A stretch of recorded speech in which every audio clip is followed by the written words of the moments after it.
Bismillahirrahmanirrahim. Assalamualaikum warahmatullahi wabarakatuh. Saya Salsabila Hidayanti. Bapak Ibu bisa memanggil saya Sabil, moderator yang akan menemani seluruh peserta yang ada di kegiatan Diklat Nasional Guru Karta. Oke, malam hari ini Bapak Ibu akan ditemani oleh pemateri hebat kita yang sangat luar biasa. Beliau sudah ada di room Zoom meeting, beliau merupakan dosen Universitas Negeri Malang dan juga asesor Ban PAUD dan PNF. Mari kita sambut beliau dengan meriah, Ibu Dr. Radeni Sukma Indra Dewi MPD yang akan menemani Bapak Ibu pada diklat malam hari ini. Selamat malam Bu Rara, Assalamualaikum.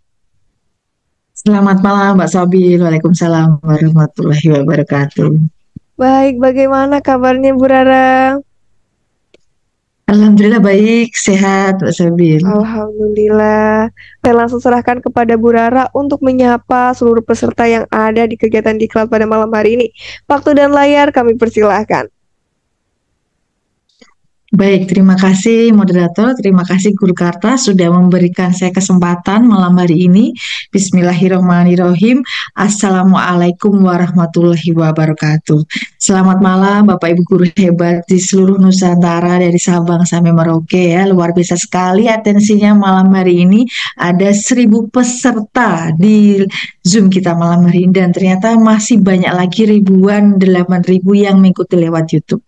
Alhamdulillah, saya merasa sangat bersemangat bisa membersamai Bapak Ibu Guru malam hari ini. Semoga semuanya betul-betul antusias ya dalam mengikuti Diklat Nasional 32 JP, Strategi Efektif Sekolah, Penyusunan Modul Ajar, dan Modul Proyek Terbaru Kurikulum Merdeka 2024. Dan tentunya nanti Bapak Ibu Guru hebat tidak hanya belajar dengan saya saja malam hari ini, tetapi nanti ada 3 hari selanjutnya juga dengan narasumber-narasumber hebat lainnya ya. Baik, mohon izin saya share screen dulu ya, Bapak Ibu Guru.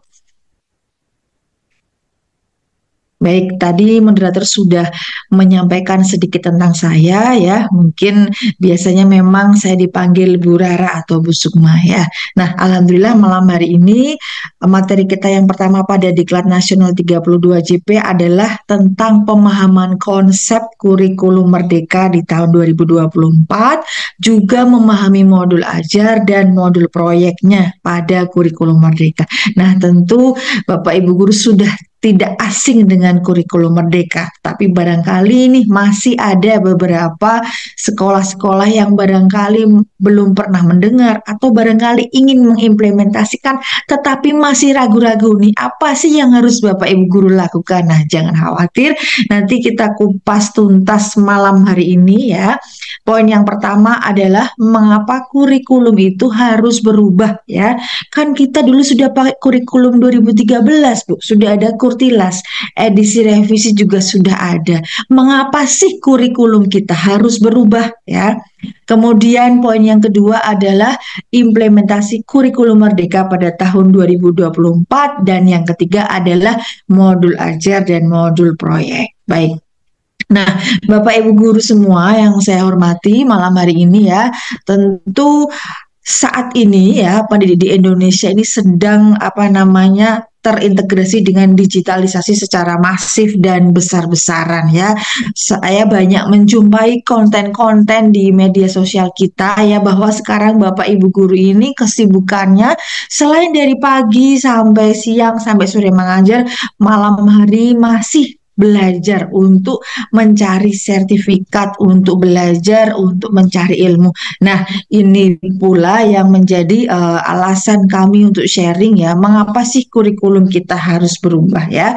Pastinya Bapak Ibu Guru juga memang harus mencari ilmu, tetapi jangan lupa dengan kesehatan ya, tetap wajib menjaga kesehatannya. Nah, ternyata Bapak Ibu Guru dari hasil PISA pada tahun 2018 ya dijumpai fenomena bahwa murid-murid kita di usia 15 tahun itu ternyata kebanyakan hanya bisa membaca bacaan sederhana tanpa bisa memahami makna ya.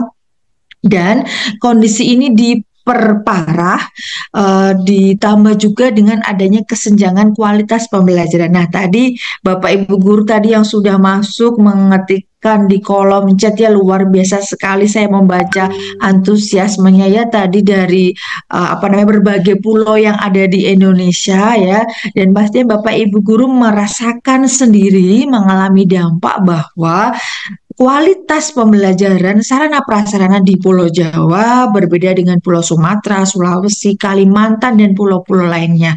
Nah, hal inilah yang menjadi disparitas adanya ketimpangan, kesenjangan besar ya Bapak Ibu guru. Bukannya guru yang di daerah terpencil itu tidak mau maju, tidak. Tetapi memang masih dijumpai bahkan ada sekolah yang belum ada listrik ya, ketika guru mengajar ya, belum ada LCD ya, belum bisa memberikan PowerPoint Maaf kepada sebelumnya Ibu, murid-murid. untuk share Ya, screen tidak ada apa jalan Mbak Ibu. Sabil? Untuk share screen-nya seperti Oh, tidak jalan gitu Ibu. ini yang halaman peta ya Mbak Sabil. Ini masih halaman pertama gitu Bu. Oh, mohon maaf sebentar. Oke, Saya baik nih coba Ibu. hentikan dulu ya Mbak Sabil ya. Terima kasih Mbak Sabil sudah mengingatkan. Sebentar. Oke, sebentar saya coba slideshow dulu saja Mbak Sabil. Oke. Apakah ini masih di halaman pertama Mbak Sabil?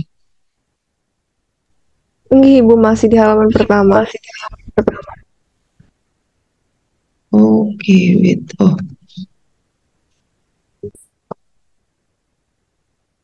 kalau yang ini di halaman pertama atau halaman selanjutnya? Masih di halaman pertama Ibu. Kalau yang ini apakah sudah berganti? Masih belum Ibu. Mungkin kalau Oh, ada belum. kendala Berarti bisa mohon maaf, dibantu saya operator. saja ya. Saya Oke. tadi sudah ada PDF. Oke, sebentar. Saya buka PDF saja. Mungkin PowerPoint-nya mungkin Mbak Sabil.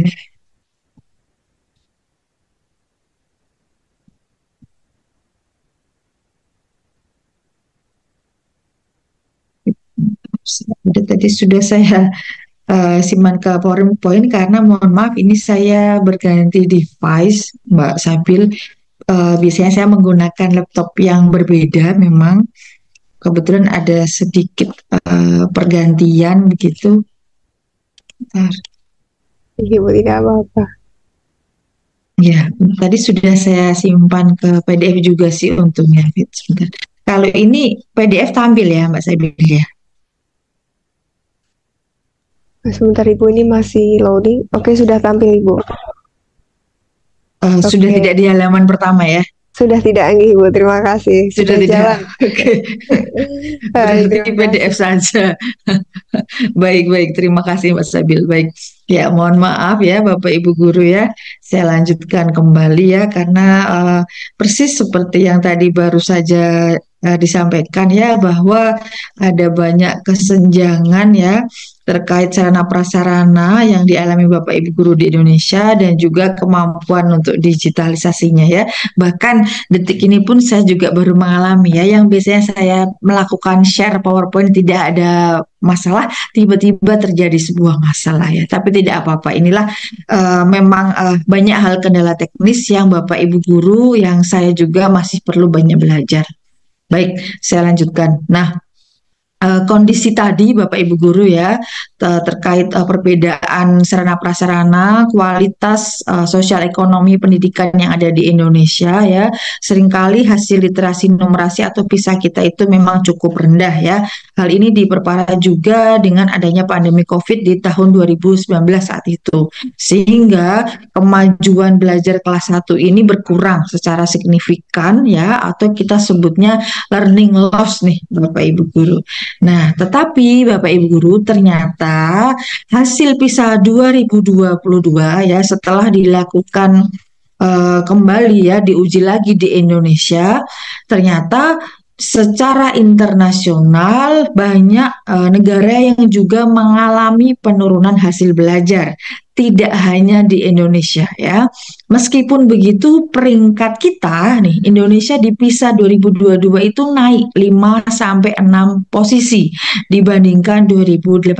Ini memang bukan sebuah prestasi yang cukup membanggakan, tetapi paling tidak ya menunjukkan kurikulum merdeka ini sudah menunjukkan ketangguhannya nih Bapak Ibu guru dalam mengatasi adanya learning loss akibat pandemi. Ya, jadi PISA itu mengukur ya seberapa besar literasi numerasi yang dimiliki oleh siswa-siswa kita. Nah, mungkin Bapak Ibu guru juga pernah mendengar bahwa bagi beberapa sekolah ya yang rapot literasi numerasinya tinggi maka akan mendapatkan apresiasi ya berupa BOP yang diberikan dari pemerintah karena memang sepenting itu literasi numerasi yang harus dimiliki oleh siswa-siswi kita. Nah, Bapak Ibu guru, selain kenyataan tadi bahwa PISA kita itu cukup rendah di lingkup internasional dan Asia, saat ini Indonesia ya didominasi oleh Gen Z dan milenial. Nah, mungkin Bapak Ibu guru pernah mendengar nih apa sih Gen Z? Gen Z itu apa ya? Nah, mungkin Bapak Ibu guru ingat nih, saya lahir di tahun berapa ya nih? Kebetulan lahirnya di tahun 1980-an nih Bapak Ibu. Berarti saya ini masuk ke dalam kategori milenial ya. Dulu sempat ada pergeseran. Saya kira saya itu bukan generasi milenial.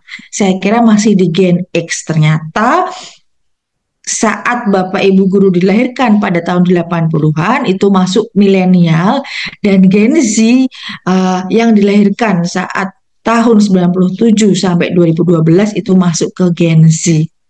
Nah, dari 270 juta jiwa yang ada di Indonesia, Gen Z ini mendominasi ya Bapak Ibu, ada 74,93 juta jiwa, termasuk siswa-siswi kita ya, yang saat ini duduk di bangku SMP, SMA ya, mungkin kalau di PAUD dan SD itu sudah post Gen Z ya, atau juga ada nama lainnya generasi Alpha. Nah, kenapa kita harus memahami karakteristik Gen Z ini?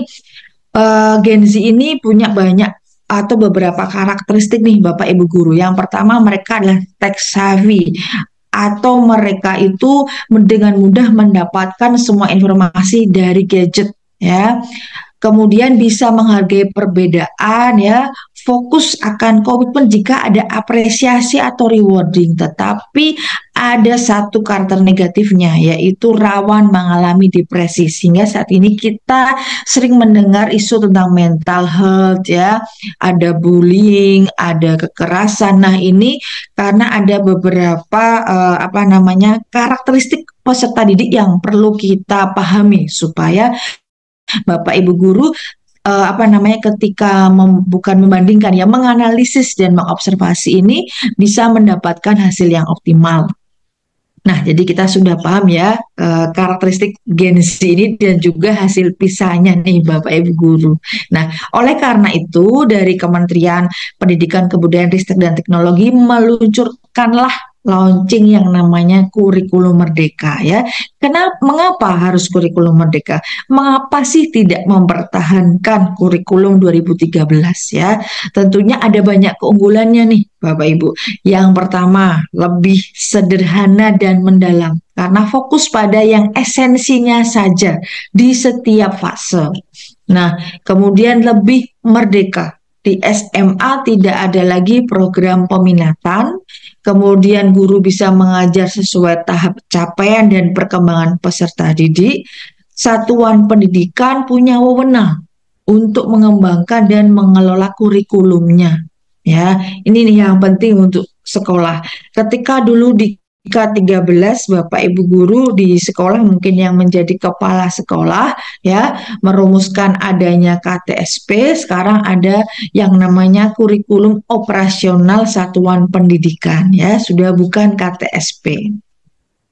Kemudian keunggulan kurikulum merdeka yang ketiga adalah lebih relevan dan interaktif nih Bapak Ibu. Karena membahas isu-isu aktual misalnya lingkungan, kemudian kesehatan dan juga mendukung pengembangan P5 ya. Pasti Bapak Ibu guru sering mendengar istilah profil pelajar Pancasila. Nah, inilah yang menjadi pembeda antara K13 dengan kurikulum merdeka ya. Nah, baik, kita lanjut ke poin yang kedua. Nah, Bagaimana jika Bapak Ibu guru di tahun 2024 ini masih ada yang belum mengimplementasikan kurikulum Merdeka ya?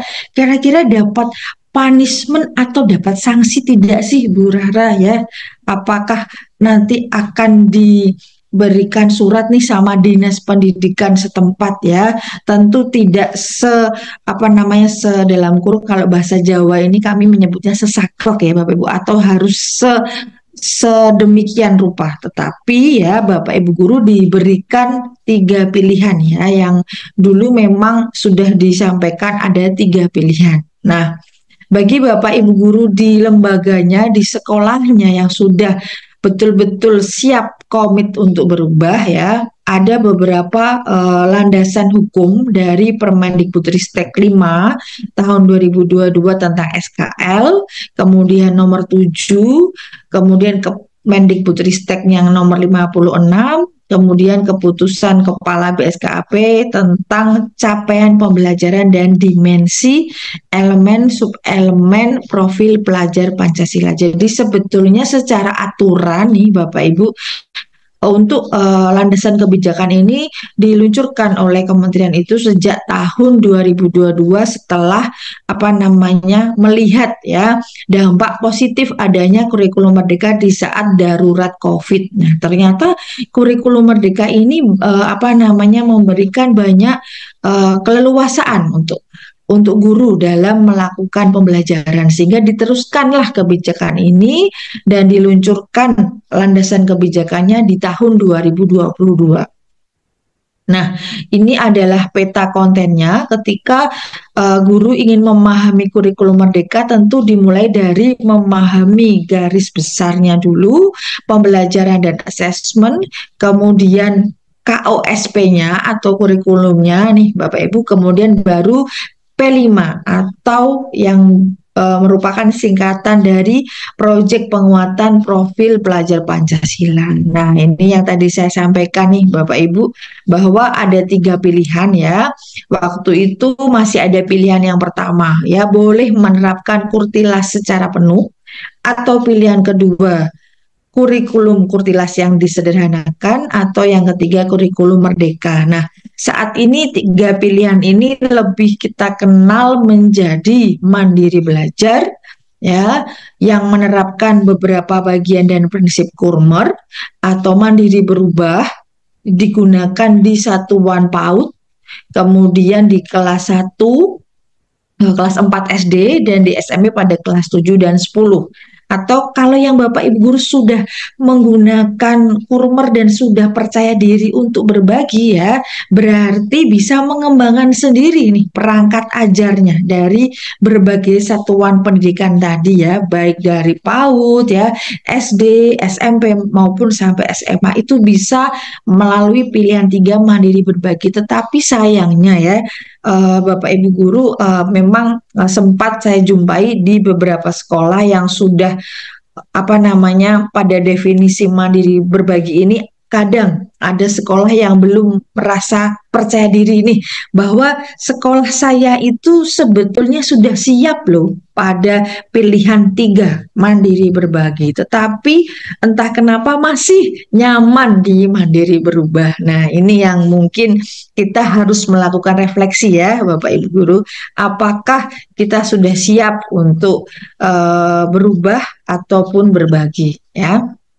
Baik, oke, saya lanjutkan. Mungkin ini saya scroll ya.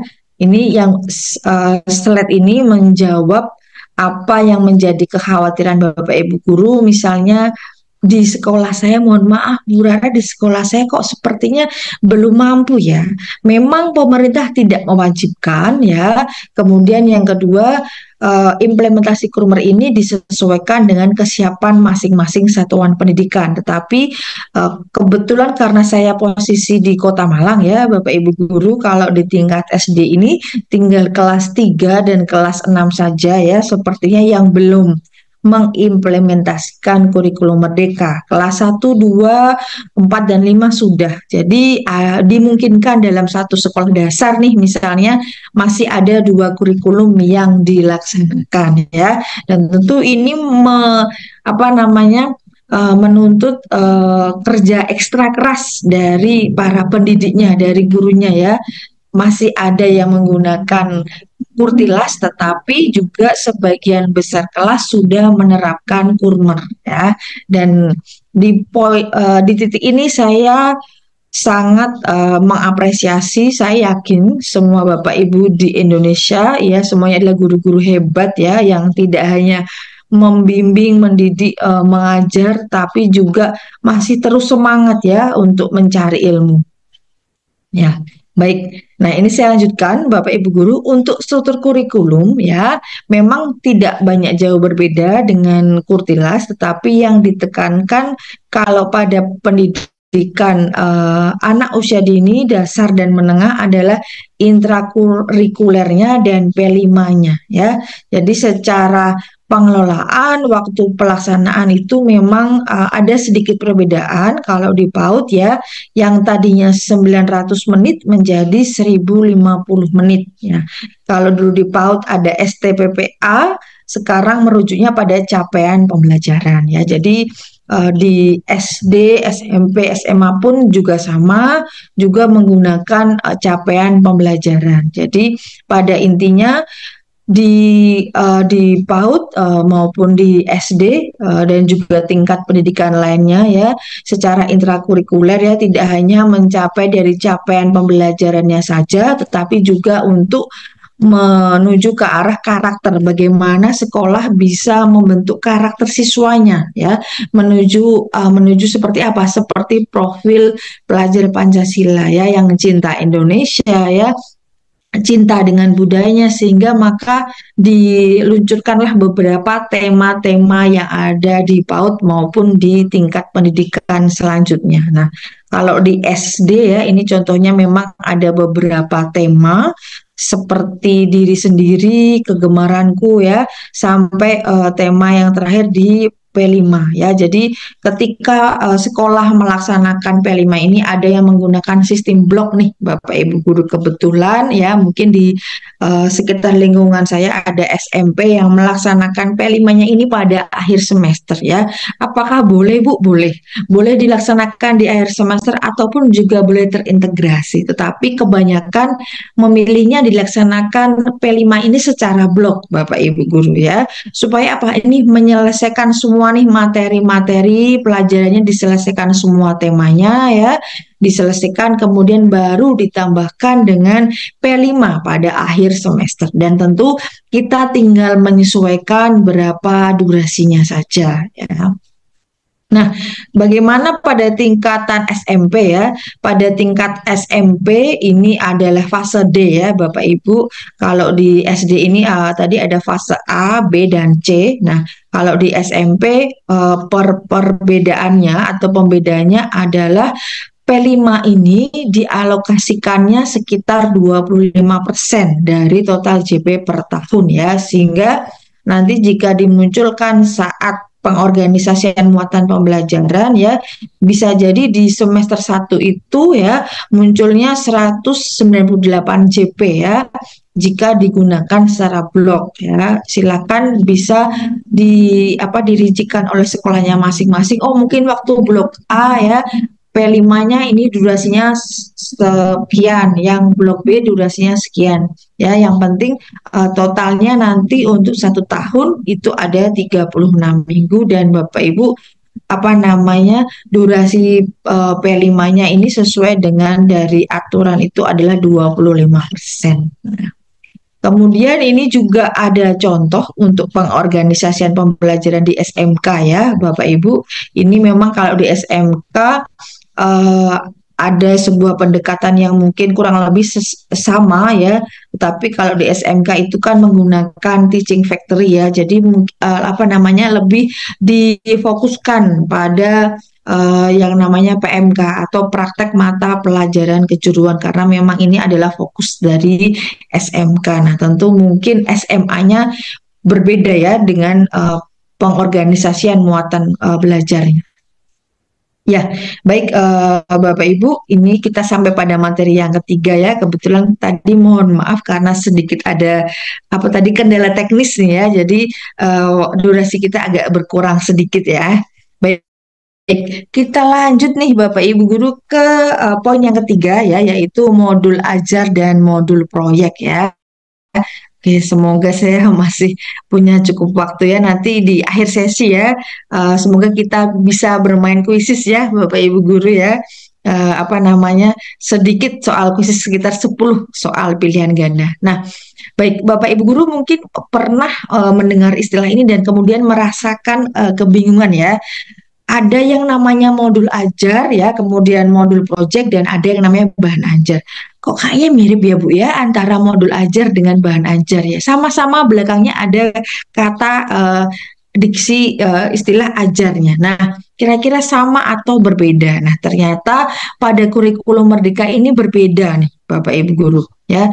Kalau modul ajar ini ya yang dulu kita sebut dengan RPP ya, kalau bahan ajar masih sama sebetulnya definisinya ya, yaitu materi pembelajaran yang berisi bahan cetak, artikel, infografis ya, audio maupun video. Kalau modul ajar adalah dokumen pembelajaran atau perencanaan dari tujuan pembelajarannya ya. Ada ATP-nya, kalau dulu kita sebutnya silabus ya, ada langkah-langkah, media sampai asesmen. Nah, kalau modul project itu beda lagi Bapak Ibu. Modul project adalah dokumen perencanaan pembelajaran yang akan digunakan oleh guru untuk mencapai dari P5 tersebut ya. Jadi bisa kita bedakan ya antara modul ajar yang digunakan untuk mencapai capaian pembelajaran dengan modul project yang mencapai dari P5. Nah, baik, saya lanjutkan. Nah, ini secara garis besar nih apa namanya ada perbedaannya dari definisinya ya, kemudian juga tujuan ya seperti tadi yang sudah saya sampaikan sebelumnya mengenai capaian pembelajaran yang digunakan untuk modul ajar. Sedangkan pada modul project yang dicapai adalah dari dimensi, elemen dan sub elemen. Jadi dari Kemendikbudristek ya ketika menerbitkan apa namanya kebijakan ini juga sudah apa namanya dibersamai dengan aturan-aturan berupa rincian CP ya Bapak Ibu dan juga dimensi elemen dan sub elemennya. Nah, baik kita lanjut ke modul ajar ya.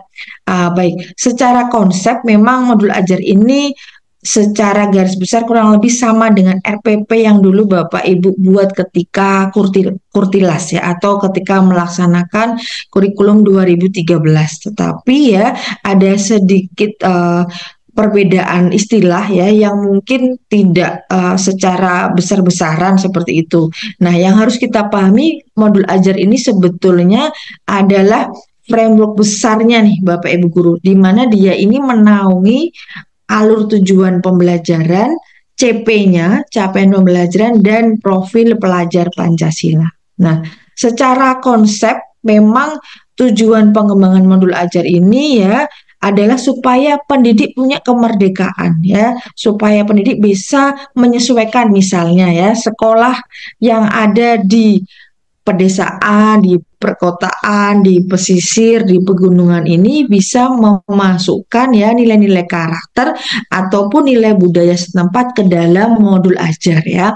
Jika di Kurtilas dulu kita terkesannya seragam nih Bapak Ibu ya, tidak ada perbedaan antara satu sekolah dengan sekolah yang lain. Nah, sekarang di kurikulum Merdeka Bapak Ibu guru diberikan kebebasan untuk mengembangkan ini sesuai konteks lingkungan. Nah, nanti bedanya munculnya di mana sih Bu? Nanti akan muncul pembedanya ketika sekolah melaksanakan P5 ya. P5 yang dilaksanakan di sekolah yang ada di perkotaan akan berbeda dengan di pedesaan. P5 di Pulau Jawa mungkin berbeda dengan P5 yang ada di Pulau Sumatera. Nah, ini yang akan menjadi pembeda kita Bapak Ibu ya. Jadi akan semakin terlihat nih keberagaman budayanya di Indonesia ya. Jadi ketika nanti Bapak Ibu guru merancang modul ajar ini ya. Nanti juga akan dijelaskan lagi lebih rinci oleh narasumber-narasumber hebat lainnya pada hari selanjutnya ya. Pada intinya ada 3 bagian besar Bapak Ibu Guru. Ada informasi umum ya, mungkin dulu kita sudah pasti paham ya, informasi umum pasti ada identitas sekolahnya ya, kompetensi awal. Kalau dulu kita kenalnya kompetensi dasar dan kompetensi inti. Kalau sekarang yang berbeda adalah kompetensi awal. Apa itu? Kompetensi yang seharusnya dimiliki peserta didik sebelum pembelajaran dimulai ya. Kemudian P5-nya apa yang mau dicapai? Sarprasnya, target peserta didik, model pembelajarannya apa? Diarahkan problem based learning, project based learning ya, pada model-model yang menggunakan TPACK. Nah, kemudian kalau informasi umumnya sudah, kita masuk ke komponen inti ya. Apa itu komponen intinya? Tujuan pembelajaran, pemahaman bermakna, pertanyaan pemantik ya, sampai persiapan, assessment, sampai remedi dan refleksi ya. Itu semua ada di komponen inti ya Bapak Ibu. Nah, ini yang mungkin menjadi pembeda juga ya. Kalau di Kurtilas itu mungkin siklus refleksinya itu belum begitu terorganisir. Tetapi sekarang di kurikulum Merdeka itu yang namanya guru wajib melakukan refleksi ya, tidak hanya guru tetapi siswa juga kita ajak untuk melakukan refleksi. Nah, sehingga ketika Bapak Ibu Guru membuat modul ajar, kalau lengkap itu lampirannya sampai ada LKPD-nya ya Bapak Ibu, bahan bacaan ya, glosarium sampai daftar pustaka. Nah, tadi sebelum webinar dimulai ya, saya sempat berkomunikasi ya dengan salah satu peserta yang menjadi mahasiswa saya di kampus ya, menyampaikan, wah malam ini saya bersyukur sekali ketemu dengan Bu Rara ya, alhamdulillah, karena ingat nih dulu ketika praktik membuat modul ajar itu sangat lengkap ya Bapak Ibu, sampai ada LKPD-nya, ada bahan ajarnya ya, ada glosariumnya, kemudian ada daftar pustaka. Nah, mungkin saya mohon izin ya, saya tampilkan sekilas karena waktu kita tidak banyak ya, supaya Bapak Ibu bisa langsung mencermati kira-kira contoh modul ajar yang lengkap itu seperti apa. Nah, semoga nanti besok juga dibahas oleh narasumber selanjutnya nih ya. Nah, ini yang saya tampilkan ya Bapak Ibu Guru, ini adalah modul ajar kurikulum Merdeka untuk pelajaran matematika SD kelas 4. Nah, tadi seperti yang sudah kita kita diskusikan ya, ini adalah informasi umum ya, pasti ada di sini dan ada fasenya, ada capaian pembelajaran, ya, kompetensi awal nih Bapak Ibu Guru. Nah, tadi kan ada nih kompetensi awalnya tuh siswa sudah harus bisa apa ya. Sebelum membahas bilangan cacah besar, siswa itu seharusnya sudah bisa dulu membaca menulis angka hingga ribuan ya, menentukan nilai tempat. Nah, ini sudah harus bisa. Nah, memang kalau ada siswa yang belum bisa, mungkin Bapak Ibu Guru bisa memberikan pengayaan atau remedial ya. Dan juga selain kompetensi awal itu, elemen P5 atau profil pelajar Pancasilanya ini juga disampaikan nih Bapak Ibu di modul ajar. Nah, seperti ini ya. Kemudian sarana belajarnya ada, sumber belajar, kemudian nah ini kita lihat, nah ini nih. Target peserta didiknya seperti ini. Kemudian modelnya menggunakan problem based learning atau PBL. Nah, PBL itu masuk dalam pendekatan saintifik dan juga TPACK dengan metode penugasan, diskusi, dan demonstrasi. Nah, salah satu ilmu atau rumus yang tidak saya lupakan nih Bapak Ibu, ketika Kurtilas dan Kurmer itu kan tidak ada larangan ya ketika merumuskan kalimat tujuan pembelajaran atau tujuan kegiatan pembelajaran, Bapak Ibu masih boleh pakai rumus ABCD ya. Audience, behavior ya, itu masih boleh dipakai. Nah, ini contohnya setelah menyimak video pembelajaran C ya.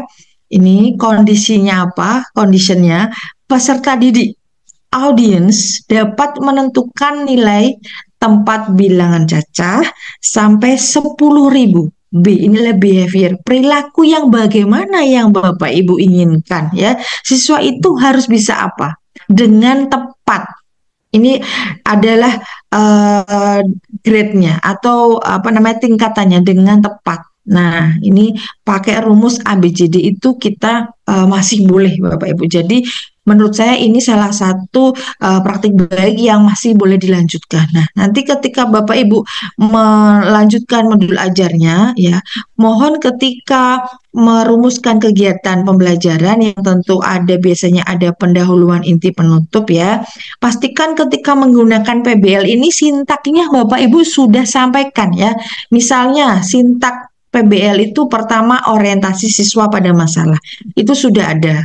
Kemudian mengorganisasikan peserta didik untuk belajar sintak yang kedua ya, dan membimbing penyelidikan individu maupun kelompok ya. Dijelaskan juga nih langkah-langkahnya apa saja ya, mengembangkan dan menyajikan hasil karya sampai menganalisis dan mengevaluasi proses pemecahan masalah, baru kegiatan penutup. Nah, ini adalah salah satu contoh modul ajar yang menurut saya cukup lengkap ya, Bapak Ibu. Jadi, ketika guru hendak mengajar ini sudah paham menggunakan model pembelajaran yang mana yang mau saya gunakan.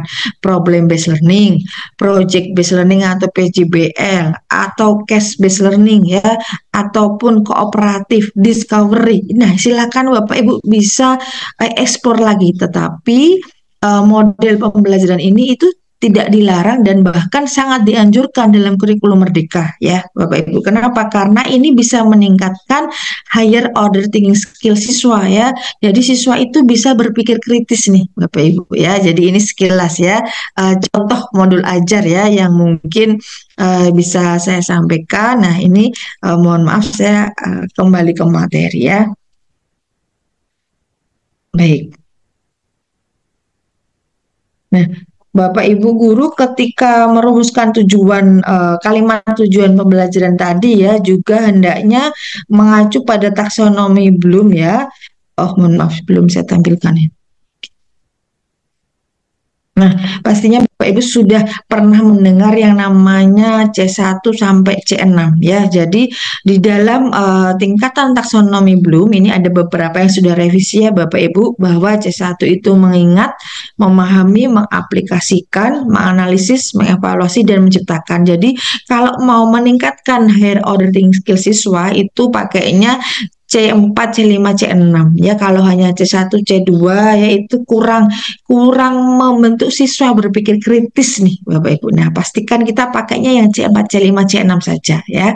Selain taksonomi belum tadi ya, ada juga versi dari Wiggins dan 3 2005 ya, dan ada beberapa 6 level taksonomi Marzano juga, ada 6 tingkat ya. Di berbagai tingkat pemahaman ini dalam domain pengetahuan ya. Nah, nanti ketika Bapak Ibu guru ingin mengembangkan modul ajar juga mohon dipastikan bahwa sudah menerapkan asesmen diagnosis, misalnya sebelum menerima peserta didik baru ya, jika memungkinkan nih Bapak Ibu guru ya, menerapkan asesmen ya untuk mengetahui siswa saya itu sebetulnya masuk gaya belajar yang mana ya, visualkah, audio visual, audio kinestetik atau yang mana. Nah, nanti ini akan memudahkan Bapak Ibu untuk menentukan teknik dan instrumen pembelajarannya ya, baik pembelajarannya, baik asesmennya ya, sampai kepada instrumennya, sampai LKBD seperti yang tadi ya, apa namanya modul ajar yang tadi seperti saya tampilkan itu ya. Baik, mungkin ini saya lanjutkan ke modul project ya Bapak Ibu ya. Oke, nah tadi kita sudah banyak membahas mengenai modul ajar ya. Nah sekarang kita membahasnya modul project P5 nih Bapak Ibu guru. Kalau modul ajar itu untuk mencapai capaian pembelajaran, maka modul project ini untuk mencapai dari P5-nya itu ya. Tentu ada beberapa dimensi dan sub-elemen ya. Nah, ini mungkin saya tampilkan yang dimensi dan sub-elemennya ya. Ini contohnya misalnya pada pemetaan dimensi beriman, bertakwa kepada Tuhan Yang Maha Esa dan berakhlak mulia, ini ada beberapa elemen ya. Ada akhlak beragama, ya pribadi, akhlak kepada manusia, alam dan bernegara. Di mana nanti dari setiap elemen ini ya Bapak Ibu akan di breakdown lagi, dikategorisasikan menjadi setiap sub elemen ya. Jadi bagi Bapak Ibu guru yang merasa kesulitan mana ya Bu daftar dimensi elemen saya nih, saya mengajar di SMP, ini sudah disediakan oleh kementerian ya Bapak Ibu pada laman kurikulum Merdeka. Jadi Bapak Ibu guru tidak perlu khawatir ya, dimensi apa saja yang harus dicapai ataupun yang harus diterapkan. Nah, baik, ini sepertinya slide terakhir saya, Bapak Ibu, sebelum kita ke tanya jawab ya. Mohon izin nih ya, moderator, saya ajak Bapak Ibu guru bermain kuisis ya. Nggak apa-apa ya, kita coba bermain kuisis ya Bapak Ibu guru ya. Saya akan memberikan link ya, bermain kuisis ke dalam chat Zoom kita malam hari ini ya. Mohon berkenan Bapak Ibu guru bisa klik linknya ya. Nanti langsung akan menuju pada laman kuisisnya nih Bapak Ibu. Baik, saya coba di kolom chat ya. Apakah sudah tampil ya Bapak Ibu? Semoga sudah tampil ya link kuisis saya. Atau barangkali Bapak Ibu guru sudah pernah install aplikasi kuisis ya, bisa memasukkan kodenya juga ya.